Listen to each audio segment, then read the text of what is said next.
The world is constantly changing and you need to be changing with it. With the upcoming trend, after Brexit especially, UK seems to be a great study abroad destination. And in this video, we're going to discuss 5 such points before you begin your study abroad journey so that you should know if UK is the right country for you. I know you are considering the US, you're considering Canada, probably even Australia, but right now I'm telling you, it's time to consider the UK as well. So, without further ado, let's get into those 5 reasons now. So, I'm going to be listing down 5 differences. Like I said, the first one over here is, of course, the major difference. This impacts your cost, this impacts the time you put in, this impacts your investment, and this is called the program length. What about the program length? Well, usually what you'll see is that the length of programs in the USA is generally a year longer than the length of programs in the UK. For instance, if you want to do bachelor's, US would say that okay, that's 4 years. UK would say, oh, that's 3 years. Okay, masters, US would say it's 2 years. UK would say it's 1 year. And in general, if you want to do PhD, well, USA would say it's 4 to 5 years, and UK would say no, it's 3 years. So in general, you can see that the amount of time required, of course, that's also an investment, right? You're spending your time, your valuable 1 year of your lifetime. Life is not very long these days. So that 1 year or 2 years extra, they go away in the US. So I would say that this point goes in the favor of UK, and of course your investment, monetary investment, also gets minimized in terms of the whole process of studying in UK, because again you're spending less time studying over there, so you're paying less tuition.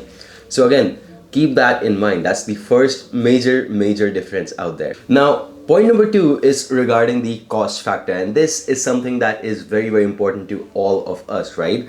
We don't want to pay too much, and of course, even when we're paying, it's generally very hard because most of us have to take out loans from the banks, and of course that causes a hell lot of pressure, a hell lot of trouble if your head is not in the game, even when you're at the school all the time. Okay, so here's the cost factors. The cost in general in the US is actually unregulated, so it's really relatively higher. And when it comes to the UK, the costs are relatively lower, much lower than the costs in the US in most cases.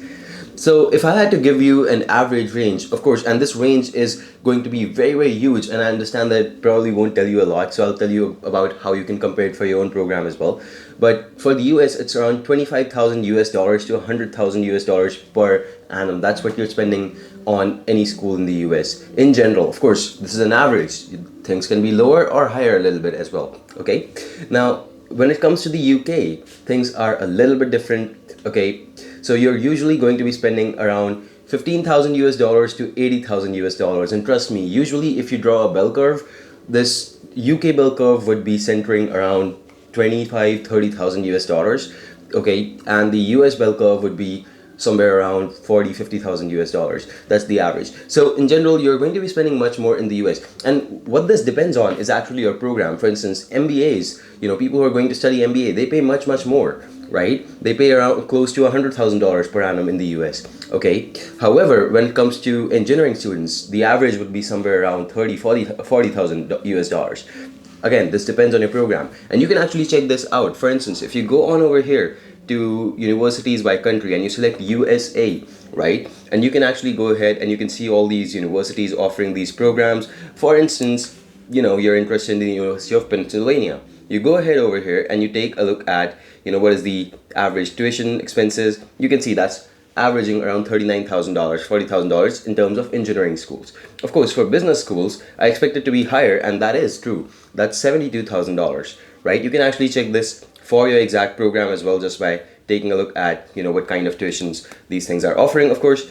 But at the same time, when you're taking a look at the UK, and let me actually just open that up quickly for you, and in terms of the UK, when you see the universities and their tuition, you'll see that they are generally much cheaper. Okay, so for instance, even if we are picking out a pretty good university over here, let's say we're going to be picking maybe University of Edinburgh, okay, decent university, decent place, and after that, just wait for it to load a little bit, because we're going to show you the tuition amounts for the average programs. Okay, so it's loaded now, and now we can see over here that the tuition is around $26,000 This is US dollars, by the way. Okay, this is per annum tuition. Per annum, this is what you'll be paying. You can also click on this link and you can see the program wise tuition. Some of them are actually much lower as well. Okay, but again, a lot of this depends on what program you're studying and what you're going to be doing. So make sure to scroll down through the whole list to understand what is the tuition for your program. Okay, you see, the reason for this whole thing, about the tuition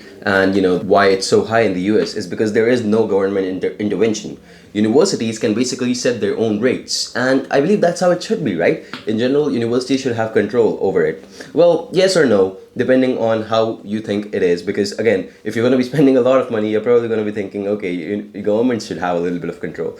But in the case of UK, that's really not how things go. Governments do have a slight bit of control, and that's why you will see that the amount of money that is being charged from the students is regulated. It cannot go past a threshold amount. Of course, this is generally for the UK students only, but in general for international students also it comes in slightly. So even though you pay a little bit more, also it's still regulated to some extent. Point number 3 is the entrance tests that you will be taking up to get admitted into these US and UK universities. Now, when it comes to the entrance tests, you all probably already know that the US is famous for asking for these scores: SATs, ACTs if you're going for a bachelor's, and GRE, GMAT for a master's, sometimes even LSAT, MCAT, depending on exactly what you're doing. So these kind of tests are usually required by universities when you go ahead and apply to the US universities.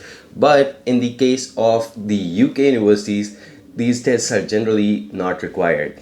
Okay, both the cases though, US and UK, you will probably going to be asked for the English language test scores, which can be the TOEFL, IELTS, sometimes other tests like the PTE, Duolingo, etc., etc. But you are probably going to be asked for both of these, at least one of these English language tests, and you have to provide these scores to both of these countries in most cases. Yes, you can sometimes you can get away even without taking up these tests, because sometimes universities have their own rules, their own tests, etc., etc. Let's not get into the intricacies over here, but in general, if you want to go into the top universities, this is how it is. Okay, now let's talk about you going to these countries and studying over there. Now, when you're actually studying over there, things are going to be a little bit different, right? So the assessment, how do they assess you? How do they basically test you? Well, in the US, it's a much more holistic procedure. It goes all year round. And the way they do it is through discussions, projects, tests, assignments. All year round, these things keep happening. Okay, but when it comes to the UK, well, the final exam counts much more, and that's actually very comparable to the systems we have in Asia as well for the most part. But again, that's UK for you, and if you're used to that system, that may be a little bit easier on you.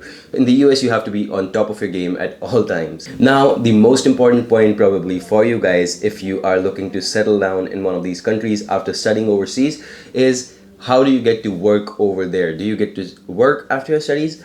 The answer is yes. In both the cases you do, and for UK actually things are a little bit new over here. So for the US, you already know you get an OPT period. That's an optional practical training period where you can basically work in the same field after studying, after completing your graduation.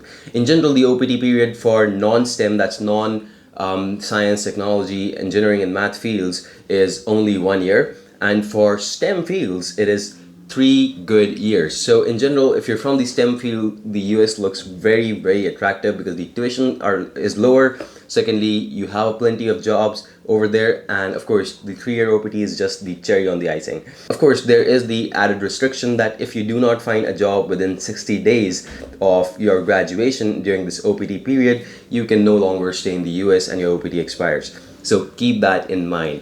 But when it comes to the UK, things are a little bit more safer over there. You play it safe over there. No matter which degree you're going for, even though the UK is inclined towards doing this for STEM programs only right now, but they're doing this for all the programs. So whatever program you may be going for, after Brexit, what they have done, that you get 2 years of working experience in the UK. So you can actually work over there for 2 years.